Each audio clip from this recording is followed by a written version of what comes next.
into your greens that are grown on the farm and what makes them so special. Like, how are you guys keeping control over pesticides, or not pesticides, but, bugs that are coming in and taking your crops away from you? How's that stuff controlled, and how does that play into the nutrition of the plant?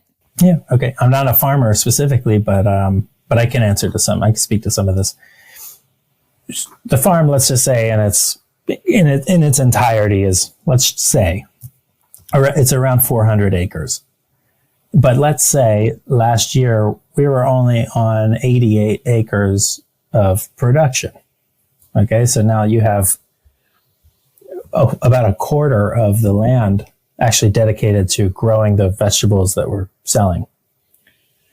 And now one thing I know, because I do experiment and plant some vegetables out front, if you plant the same ingredients on the same land year after year, you find yourselves with the same pests, right? Those hookworms and flies and bugs that consume those greens, right? They pupate underground and then they come back up in the spring to a buffet for next year.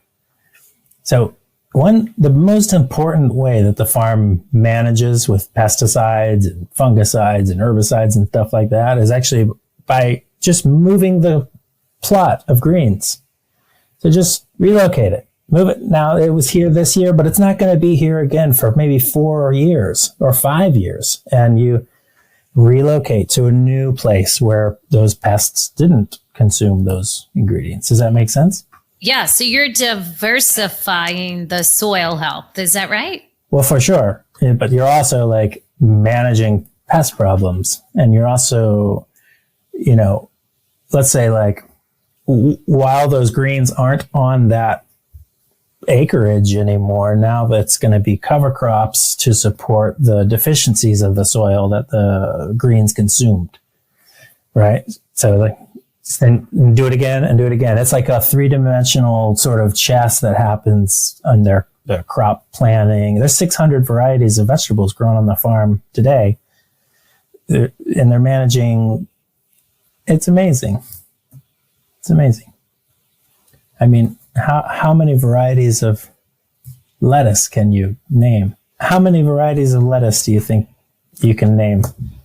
Oh, how many varieties of lettuce? I mean, let me try. I'm going to do, and you call me out if it's not actually lettuce. I'm assuming greens or lettuce. Is that right?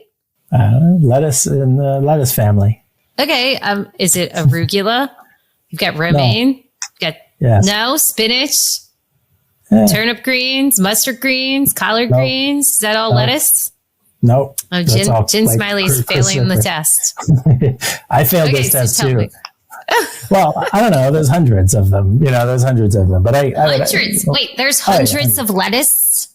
Yeah. And there's maybe more, maybe thousands, maybe. What the heck are we eating? Because I don't see hundreds at the grocery.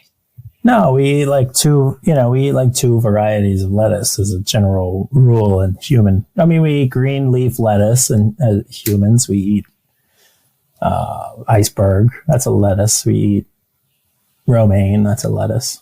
But there's all these great butterhead. Yeah. Green and red. Green and red. Yeah. Now you made me Google this. It's a good lettuce. And so that's a good lettuce. Not to say turnip greens aren't, who cares really? If we're talking about the difference between salads and lettuce is different. But, there's 600 varieties of vegetables here. And what better place could I possibly be in this world to understand ingredients than to be on a farm that grows so many things and really cares about the environment and cares about biodiversity and seasonality and nutrient density and those kinds of things than here. Yeah, for sure. So tell me, you're a chef over at the farm.